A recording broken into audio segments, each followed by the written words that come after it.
Planetopijin podcast. Dobar vam dan, ja sam Vlasta, a vi slušate novu epizodu Planetopijinog podcasta. Naš današnji gost je Andri Snær Magnason, nagrađivani pisac i redatelj čiju smo knjigu o vremenu i vodi, koja je doista veliki nacionalni bestseler na Islandu, prodan u više od 16.000 primjeraka, objavili u izdanju Planetopije. Doista nema žanra u kojem se nije okušao naš gost, i to s velikim uspjehom. Napisao je knjige za djecu, poeziju, publicistiku, dramske tekstove, romane, eseje, pa čak i SF.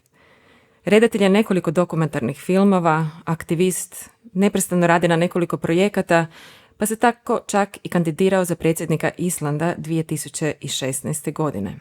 Razgovor snimamo u trenutku njegovog boravka u Zagrebu na Zagrebuk festivalu i vodit ćemo ga na engleskom jeziku. So Andri, welcome to Zagreb again and to Planetopia's podcast. Thank you. So your second name, Snær, means snow, which we established during our walk here to the recording studio. That's very interesting. Yes, that's my middle name. It's a poetic word in Icelandic for snow, Snær. And so I have water in my middle name, frozen water. Icelandic names tend to, I could even have a better name, because glacier or jökull is also a man's name in Icelandic. So you could be called glacier. Maybe that will be the name in the future if we preserve glaciers. Or it will only be a name as a remain of something of the past. I think the name will last maybe longer than glaciers. Yeah, that's unfortunate. Yeah. So I hope, in a way, I wish that your visit here to Zagreb and Croatia with this middle name Snow, which is also connected to the title of your book, as you mentioned, would kind of bring back snow here into this area, because we don't have snow in winter anymore for years and years. And when I was a child, winters were full of snow. I'm not an expert, but I do feel the loss of snow, and probably it's due to climate change. It seems like seasons everywhere are getting longer. There is spring coming earlier, summer lasting longer into the fall, and things are getting mixed up, and it seems like lots of wildlife is getting unbalanced from this, because the timing of when flies are born from the ground and when birds arrive from migration. So nature has timed things, but now they may be coming after the bugs came out of their cocoons or their hibernation, etc. So it's lots of nature is feeling this even more than we are, only in lack of snow. How have seasons changed in Iceland? The spring comes earlier, the summer is longer, the average temperature has changed, and then of course we can see it on the glaciers that they are retreating very fast, and you can basically watch them melt. You can almost sit during a whole day in the summer and you can just watch a glacier move back 1 meter or so. It's actually so quick, because if it moves back 100 meters a year, it means then during the summer, which is maybe 100 days, it actually means that you can watch 1 meter a day, at least 1 or 2 meters a day of retreat. So when you're walking on the edge of a glacier like this, and you just see it collapsing. How do people in Iceland feel about it? Well, it's strange that we feel it, but I think Iceland is a rather extreme place when it comes to weather and nature, and we love good weather or warmer weather, and but actually unexpectedly Iceland was colder.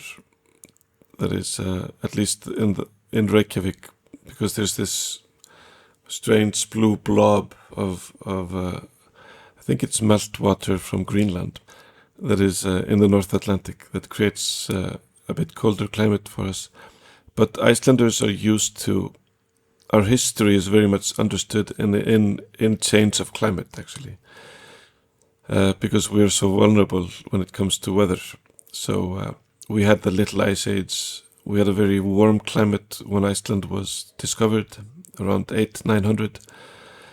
And then we had a decline, that is a colder climate, up until 1900. And then it started warming up again. So you can't always look at the local climate to understand the global climate, because Iceland was maybe cold locally, while the temperature globally might have been on average.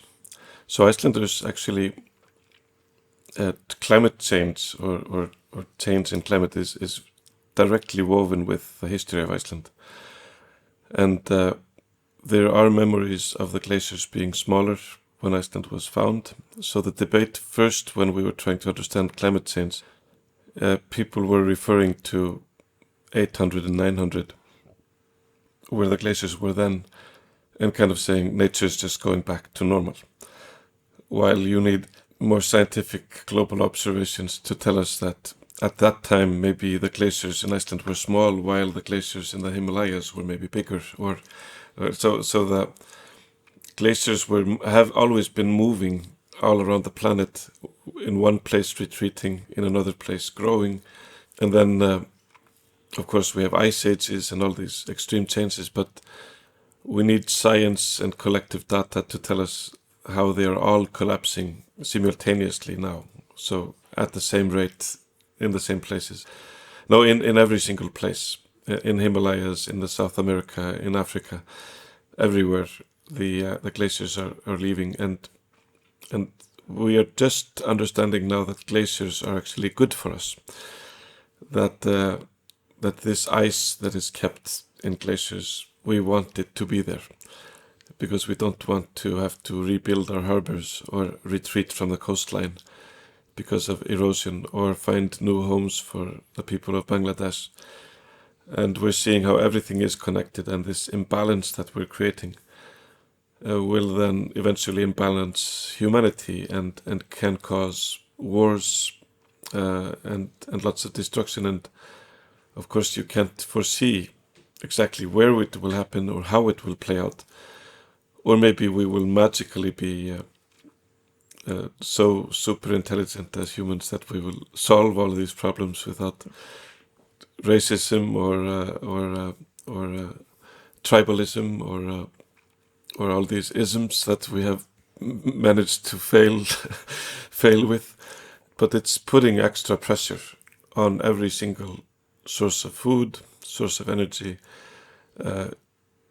security, and it makes researchers quite startled when they look at their data and when their most darkest kind of predictions are maybe already here.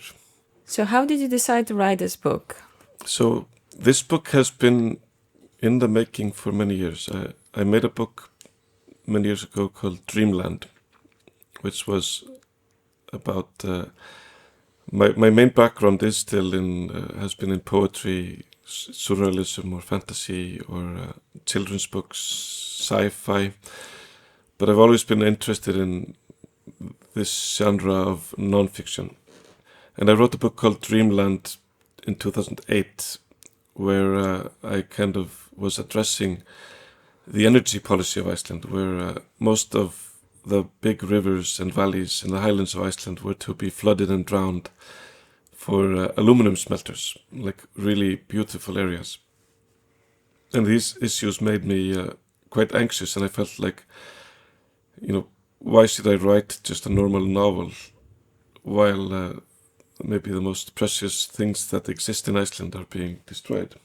And then I got very involved in kind of the movements of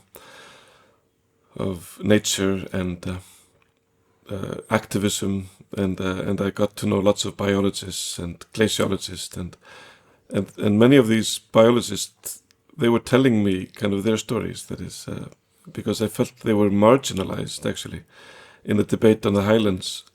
The biologists that knew the highlands best, the government actually tried to oppress their voices, which was a very brutal thing, and I thought was very, if you say, non-Icelandic. because so we would have a biologist with a PhD in birds and a special place in the Highlands doing her report for the construction agency, and they were hiding her report, and so I was like what's happening, and I felt like if somebody's voice was being oppressed, then it was my duty as an author to step into that and then say what she wanted to say. So I got very involved, and I met lots of scientists, and ocean scientists, glacial scientists, and some of them were saying, why don't you tell our stories? And I met a climate scientist in Potsdam, and he said, why don't you write about climate change? And I said, well, I can travel these valleys in Iceland, I can understand the destruction, I can feel these places, but I don't feel like I have authority on climate change. It's just too big, and I'm not a scientist. But he said, science is important, but people still don't understand science. They don't understand graphs, they don't understand the timeline. People understand stories, and you know how to tell stories. So I kind of took that challenge seriously. And he then also offered kind of support in handing me the newest research from, and then to read over what I had written, so I wouldn't humiliate myself with some pseudoscience or wrongly cited articles. So I got very good backup, and then I had kind of confidence because I did have experience before. How do you talk about terawatt hours of energy so the public understands and even reads it like a crime novel?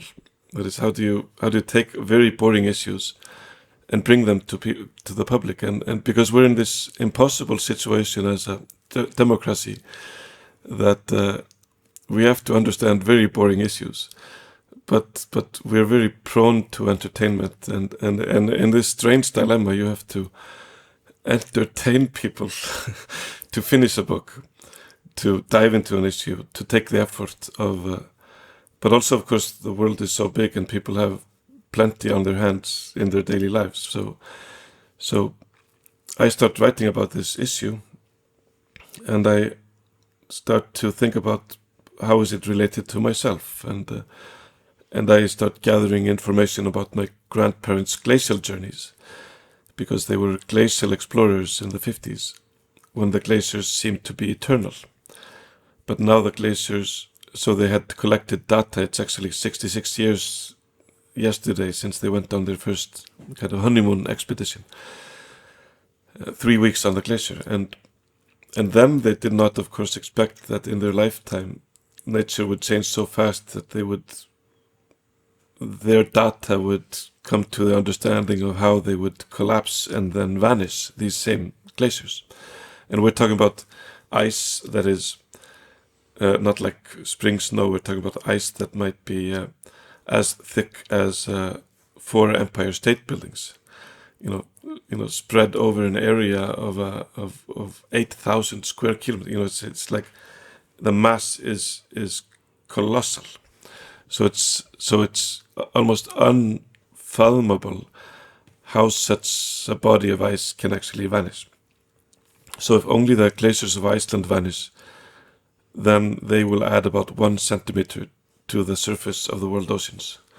But we have hundreds of Icelands in the world that are melting simultaneously, so that adds up to this meter that is predicted during this century, and maybe 2 meters if you look further. So I started writing about the issue, and I feel like many of the books that I read about the issue are kind of boring. That is, I feel like I'm always reading the same book, and I feel like it deserves. I don't want to put myself on a very literary approach, even experimental approach, because I feel like the challenge of the book is both about science, but it's also about the language that I'm writing in. And what language am I writing in? I'm writing within a language that is driving the planet off the edge. So it's like if you write, I suddenly understand that I'm writing in a paradigm or within a regime that is maybe forcing me to explain things in a certain way, maybe in a capitalistic way or a utilitarian way or a human-centered way or some way that exploitative way. So I'm very aware that maybe what I'm writing will be very obsolete in 50 years or 60 years if we manage to go out of this regime. So it's like writing about women being inferior to men, or writing in that paradigm. And I would write, well, not all women are stupid. There are actually a few wise women that should not be in the kitchen, and we should allow, so, if I was writing something horrible like that, or not all races are inferior, so if I was just writing in some, and maybe people that have gone through from a communist era to capitalist era, they see this, how the regime changes the language, how you are not free, actually. You're always stuck in any given moment, and our freedom is some kind of an illusion. So I question the language, both the regime language, but also our ability to understand things. How can I explain that if I say in the year 2100, the pH level of the world oceans might have dropped from 8.1 to 7.7, and this is the biggest change in the world oceans for 50 million years. So I said it. But what does it mean? For a person, if it really means something, then I should be crying. But I don't even understand it. I say it, but I don't understand it. And maybe I don't understand it until you understand it. And if you start crying when I say it, then maybe I start crying, even though I said it first. Because we are also collective in a way, and we mirror ourselves. Because 8.1 to 7.7, our body pH level can range from 735 to 745. Beyond that limit, we're quite dead. So you can imagine the organisms in the oceans that are as sensitive as cells in our body. So that big change that can happen. So pH level, algorithmic thinking, I have to tell people this while I'm saying you don't understand it, and then refer to places in the past where we did not understand things. So when the first women were told you are equal to men, they did not believe that. They said, I'm not sure, ask my husband. He knows more about this. And they did not want to vote. And they did not believe that women should occupy spaces that men occupied. When peasants were offered democracy, they said, I'm not sure, I have to ask the king if it's a good idea or not. Because they did not believe they wanted democracy. So when we are offered a new system of clean energy, and we've had this opportunity for 30, 50 years without buying oil from Arabia or Texas, even though that system is possible and would benefit us, even we don't believe it. We don't want that system. And we argue for our cars, even though they are damaging the future of our children. So I'm kind of in this task of entertaining, but still bringing science into it, and then making things maybe also just super simple, because it's also a question of referring to something that every single person needs to understand. So in the end, I understand the dilemma, but in the end, the easiest way to explain this is to go and visit my grandmother and have pancakes. And the philosophy doesn't have to be much more complicated than going to your grandmother and having pancakes and understand the changes that she goes through. She was one of the first women in Iceland to fly. She was one of the first women in Iceland to go on a glacial expedition when it was thought to be absurd. So I'm actually talking to somebody that lived her own paradigm shift, lived through the biggest paradigm shift of the 20th century and took part in it, and understand how things go from being, and we've always been very proud of her achievements and her attitude to life. And then I can sit with my daughter that is, and I can ask my grandmother, are 100 years a long time or a short time?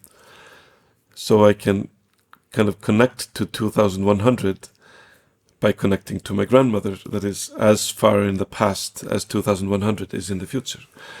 And I can, in an abstract way, almost mirror my daughter and my grandmother, and understand my daughter's future through my grandmother's past, and relate to time, and try to occupy and reclaim the future from dystopia, from even Silicon Valley, everybody that's trying to claim our future, like when Zuckerberg is saying now everybody's going to be in my multiverse or whatever boring stuff he's, and I was like, it's like he isn't even asking me. He's saying you're going to be there, and how will your avatar be? And I just fuck, like, leave me alone.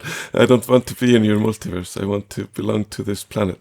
And to nature and to wilderness, and to geese and to highlands of Iceland untouched. Yes, so I calculate with my daughter that she will maybe be sitting in this kitchen in the year 2100, hopefully as a cool old lady that has achieved, no pressure, but has gone through lots of changes in her own life and witnessed things.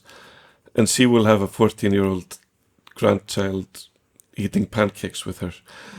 And this person calculates when she will maybe be in that same kitchen in the year 2160. So the idea of that is that when a climate scientist says 2100, even 2050, we just don't feel related to it, while we should feel like it's only halfway.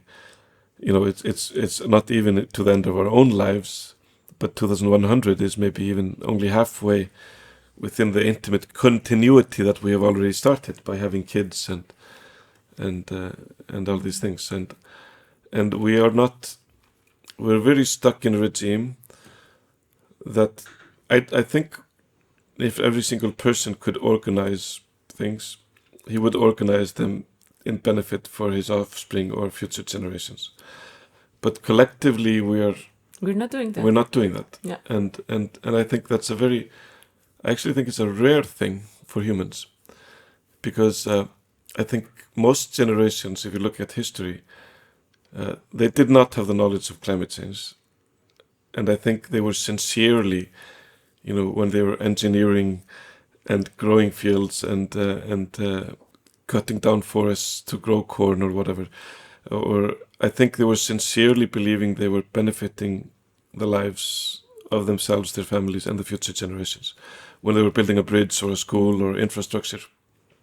But now we're in this impossible dilemma of knowingly not working as we can to do that. You talk about in your book, and you mentioned it now, how we do not understand and fully grasp the meaning of ocean acidification, so the change of the pH of the ocean, and we don't really understand and we can't feel what will happen if the glaciers melt or sea level rises. And I wonder if we ever really truly understood those words, exactly what you said, unlimited growth, energy from coal and oil, and prosperity based on the idea that the nature is here to serve us and it's unlimited.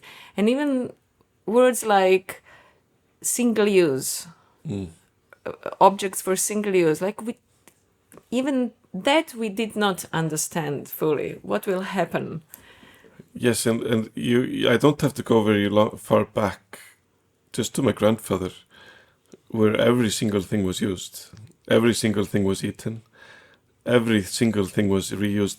They threw away almost nothing, and it's actually a problem because some of that mentality, I could put an old washing machine into my garage because I might need a screw from it, but I will never need it. But they installed this mentality in us: you should not throw away things. And in a very short time, we were taught to throw away things, and and this is only like 50 years, less than that, maybe 60 years of humanity that we really start doing this. So we stop fixing things, we start throwing away things, and the future generations, or the new we and the new generation, we have to reconnect to that. But then we're stuck in these systems. So if we stop buying clothes, then somebody goes bankrupt. Then an economy somewhere in Indonesia, a weaving factory, people start starving. So we have created this really alienated system that even if we fix problems, there will be consequences somewhere. We have to rethink the whole system, everything.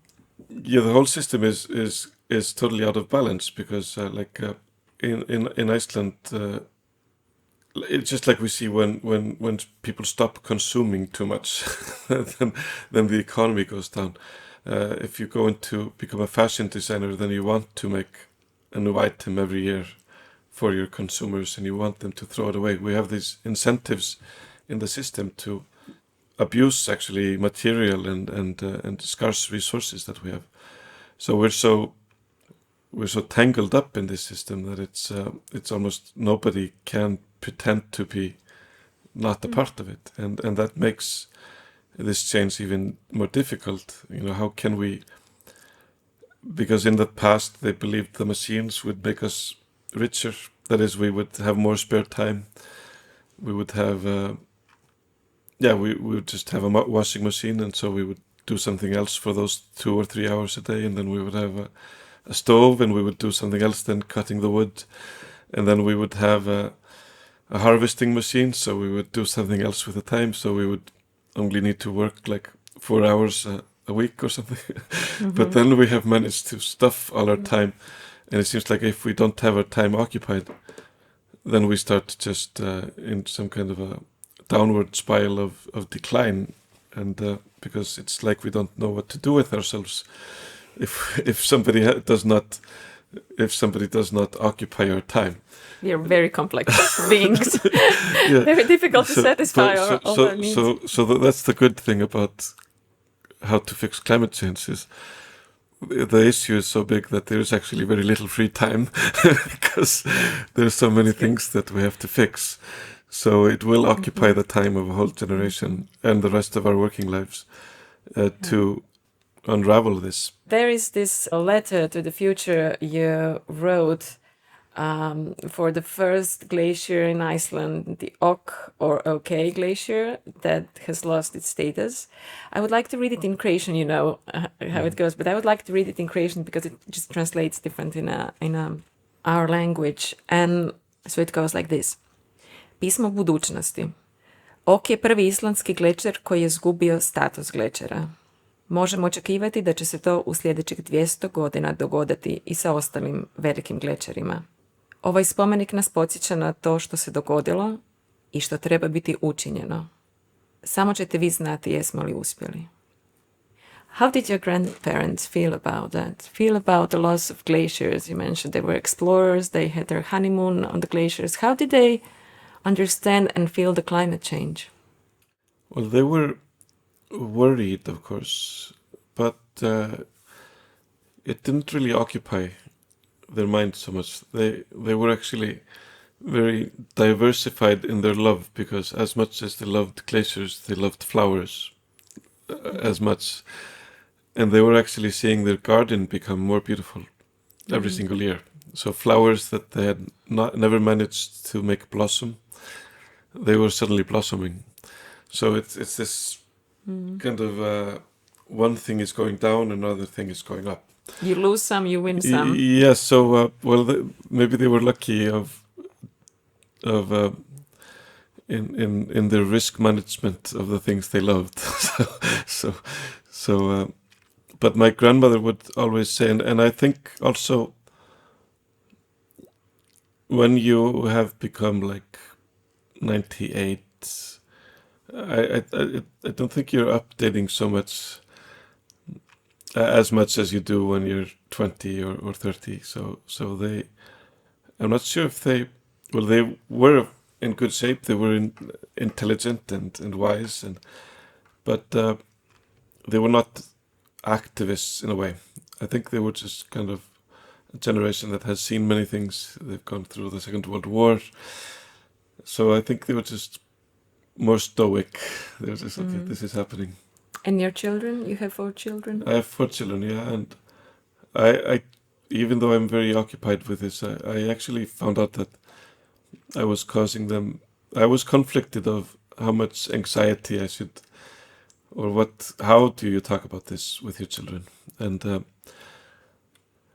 basically what I came down with is that, this is happening and this is a challenge, but all the technology exists already to kind of meet the challenge, or technology exists that we can turn off that is causing the problem. And the task of almost their whole working life is about this issue. Is if they go into fashion design, almost all ways of fashion and fashion waste has to change. If they go into transportation, the way we travel. If they go into tourism, our tourism has to change.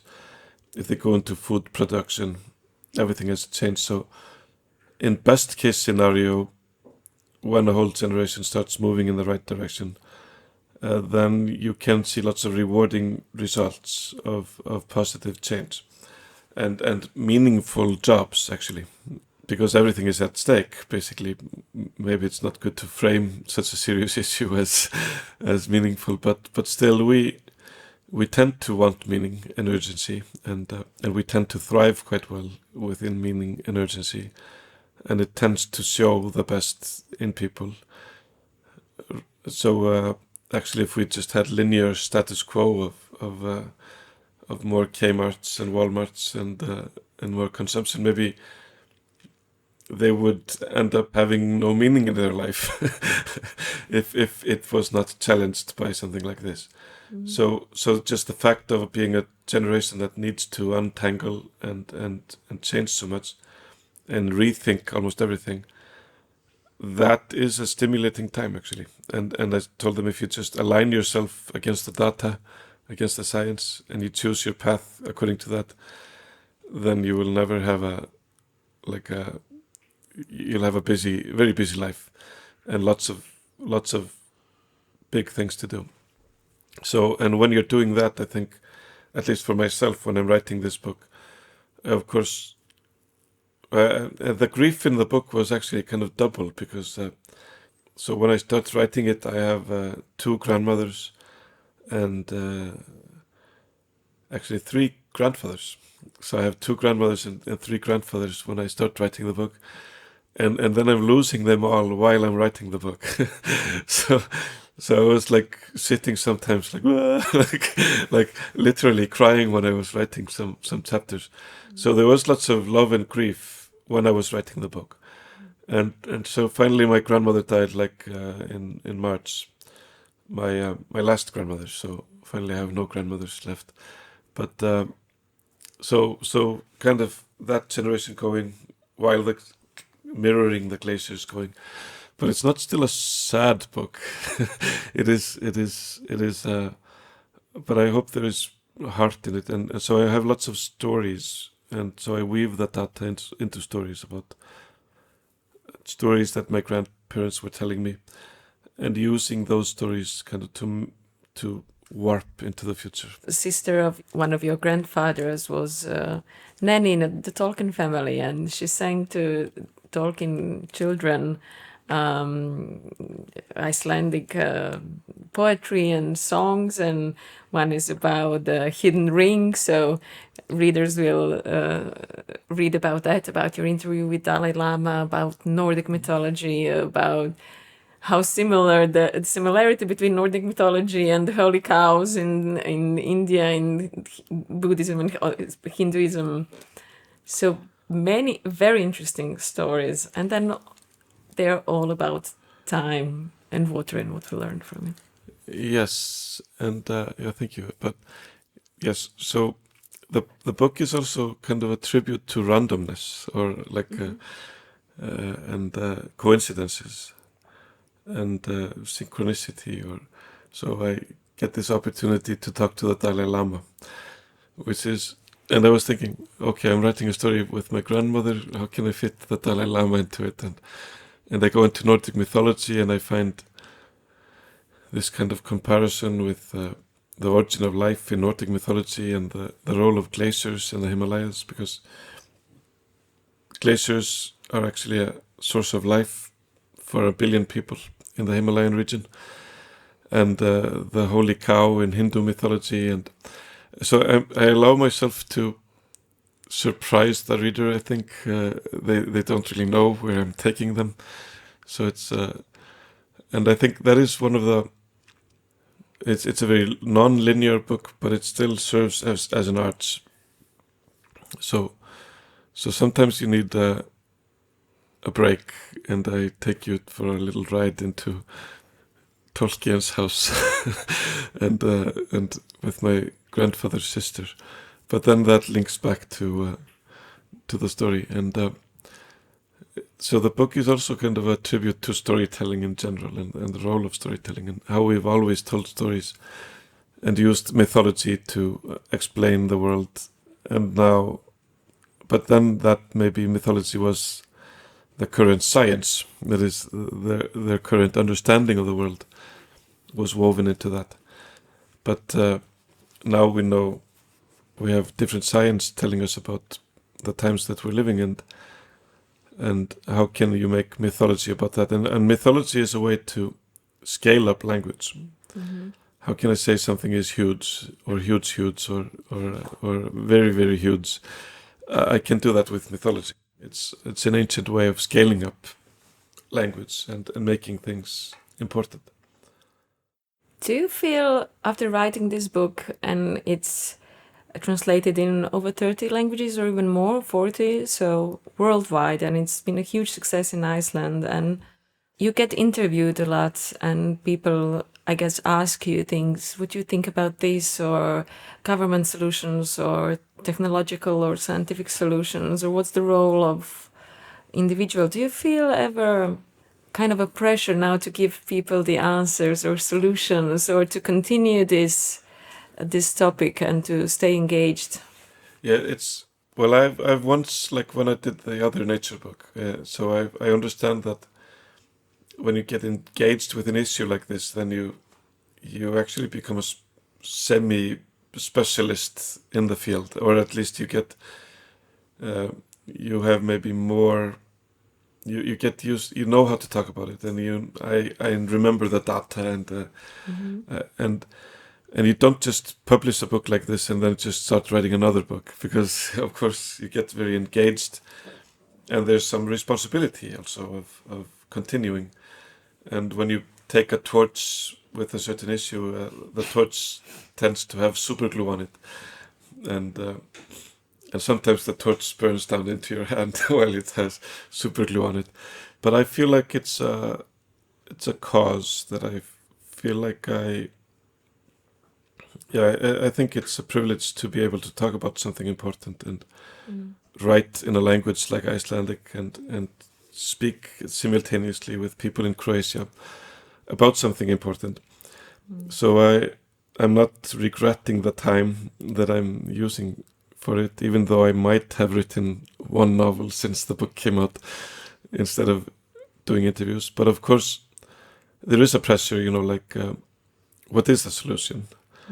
And what do we do? And people ask, and of course we need a solution, and I can't just say I don't know, but I can propose some solutions, or maybe my role is to make awareness and other people find solutions, because I don't think if I help somebody understand the issue and he gets inspired to find his own solution, then maybe then my role has been done. And I think it's dangerous to expect. Sometimes I'm asked as a last question in an interview, so what's the solution? It's like, because the solutions are so many and they're so deep that you have to go way into the foundations of our systems. And one scenario is that there is no solution. That is a possibility, that there is no solution, that we might be, our collective intelligence our institutions, our PhDs and science and Hubble telescopes, all this stuff, in the end is maybe not collectively more intelligent than an algae bloom. That is, algae that blossoms in a certain situation, expands into its food limit or energy limit, just to collapse into a primal state again. Maybe that is how we are.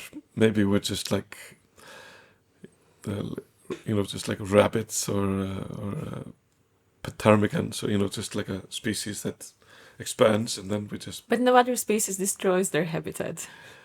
Well, the sheep does. The sheep do it, but it's not their habitat. Not to the scale. No, there are some species that can actually eat up their habitat to collapse and not to grow into it again until it has recovered. You can't blame the dinosaurs for the comet, but you can blame us for our comet, because I think I calculated the comet that destroyed the dinosaurs, it released about 600 gigatons of CO2. That's what humans produce in like 30 years.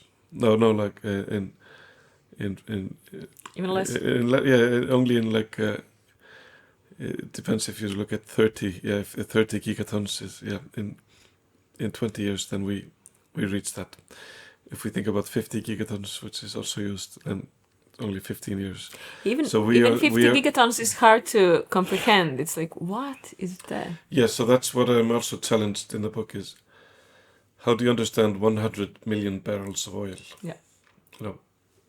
You see it in the news, and it's presented as good news. We are succeeding in some way. We have reached the top of something. We have reached 100 million barrels of oil production. And I calculated that if it was a river, how would a river of 100 million barrels of oil look like? And we have a river in Iceland, the most powerful waterfall in Iceland, has almost exactly the same. It's about 180 cubic meters per second.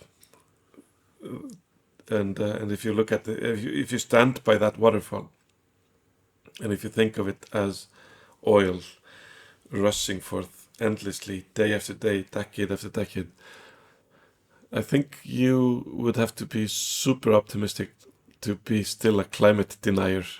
If you just meditate on that flow and you think of it ongoing, and if you strike a match and you set it on fire, and you imagine how big that fire would be. If we convert our CO2 into the CO2 emissions of humans are about 100 million tons per day of CO2. And if we convert that into volcanic eruptions, then we had a volcano in Iceland in 2010 that emitted about 150,000 tons per day. So if we divide 100 million with 150,000 tons per day, then human emissions are like 666 of these volcanoes. Sorry for the mystic number. It's just what you get when you calculate 100 million. So I'm not trying to be a guru here. It's just so 666 volcanoes, and you talk to any geologist. When did Earth see anything on that scale? And the geologist will be like, there's a layer in the Grand Canyon that shows like a major disruption in every system. Maybe there. But otherwise, I don't think the Earth has seen volcanic eruptions on that scale for 100 years, which is what we are locking in. One of the very interesting things you've done is running for president of Iceland, which tells me you wanted to be also engaged very practically and to offer some sort of solutions or spread your influence on raising the awareness of the topics you find dear to your heart. Yes, so the Icelandic president is a representative president. He does not have the legislative or the political power of the prime minister. but he is called president, and he has a very open schedule, and he can send a letter to anyone and ask him to meet him or her. So I thought in 2016, when we had an election coming up, and I had been very deeply involved in these environmental issues. I was deeply involved in these environmental issues, and I was thinking, if Iceland has a president, which I actually thought was questionable because it's like a remain from the kingdom, so it's like he was put in the role of the king or the queen, so it was like running for queen. And but you can call anybody, and anybody will answer if you're the president. And I felt like there was nothing really happening in these. Nothing was really moving in the right direction. In Iceland, despite being a small nation, we have the glaciers melting. We have everything at stake in the ocean. Iceland is actually, our territory is actually, I think, 87% water or ocean. If we look at our fishing or economic territory, the 200 miles that belong to Iceland. So very few nations in the world have as much to do with ocean as Iceland, have as much to do with glaciers.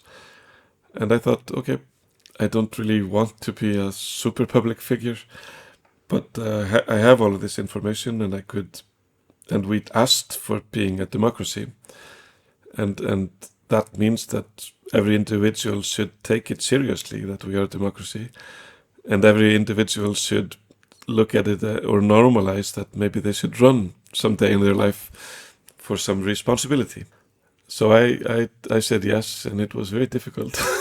How old were you at the time? That's 2016, I was 43, and it was very difficult, and I actually respect much more people now that run for things, because it's a difficult thing. It's lots of pressure, and it's you're putting yourself kind of into the spotlight.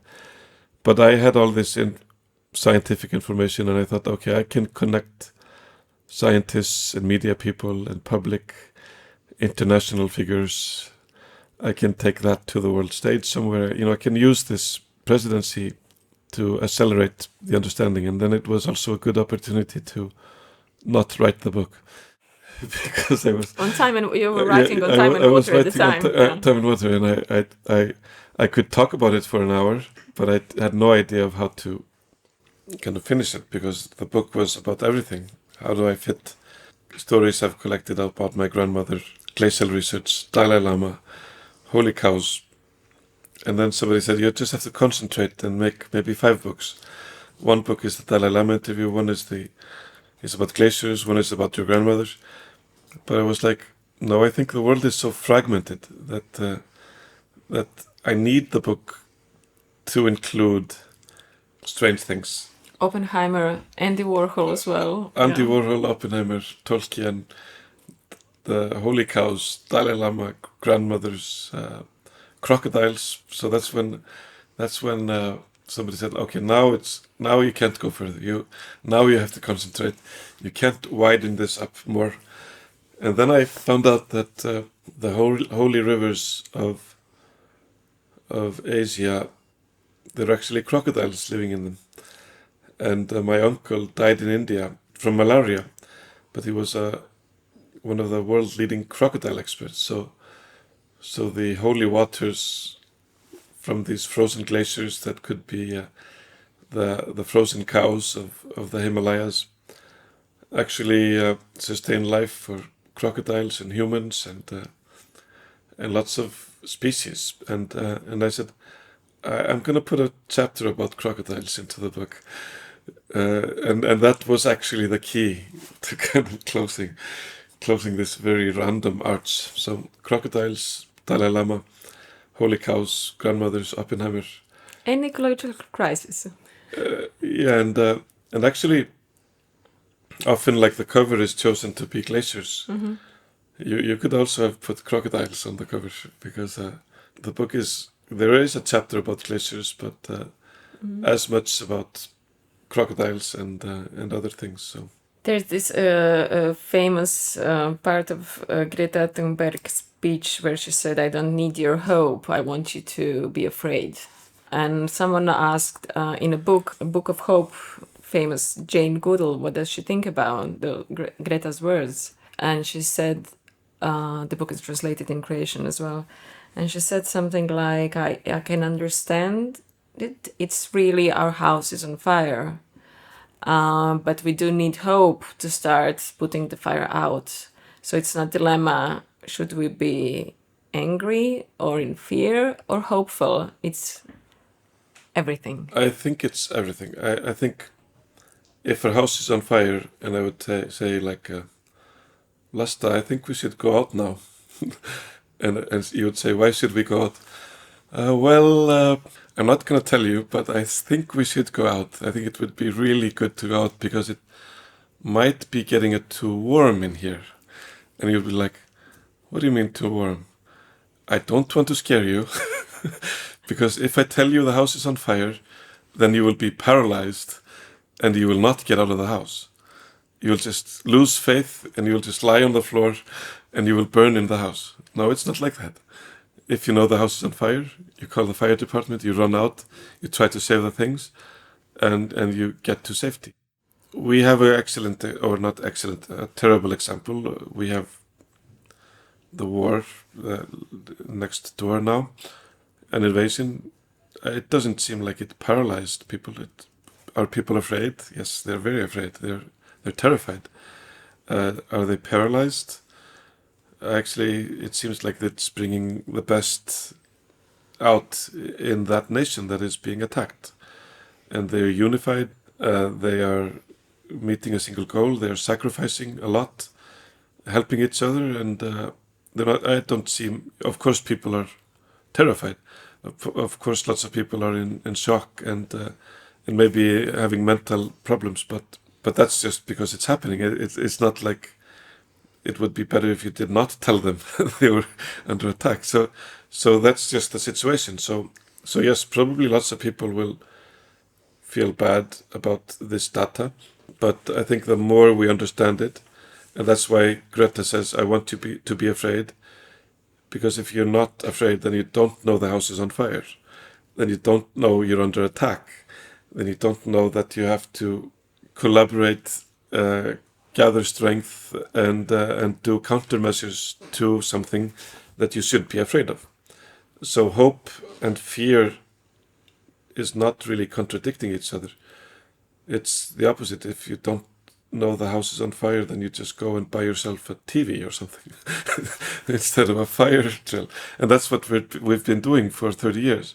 The house is on fire, and should I make a solar panel or a big flat screen TV? Big flat screen. Big flat screen, I think. Yeah. Should I buy a cell phone or a windmill? Cell phone.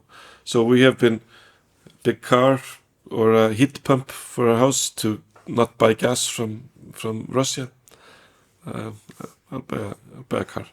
So we have been prioritizing our resources for 30 years into the wrong direction because we have not been afraid. And we are not afraid because we haven't understood the science. And so it's both. It's everything. And is the solution based on shaming individuals into response? Yes. Is it about corporations responsible? Yes. Is it about governments responsible? Yes. It's about us as citizens, voters, consumers. It's about governments as responsible for the nations. It's about corporations that need to obey, that we need law that prevent corporations from doing business that harm people. And we have environmental regulations, so you can't directly pollute the river. But you can still indirectly cause lots of damage to somebody. You can cause a process of damage that is happening now. Andri Snær Magnason, it's been, have I said it correctly? Snær. It's been truly an honor and a privilege to talk to you for this hour and to have you as our guest here and to be a proud publisher of your book on time and water. Also in Croatian published Priča o plavom planetu. It's your children's story.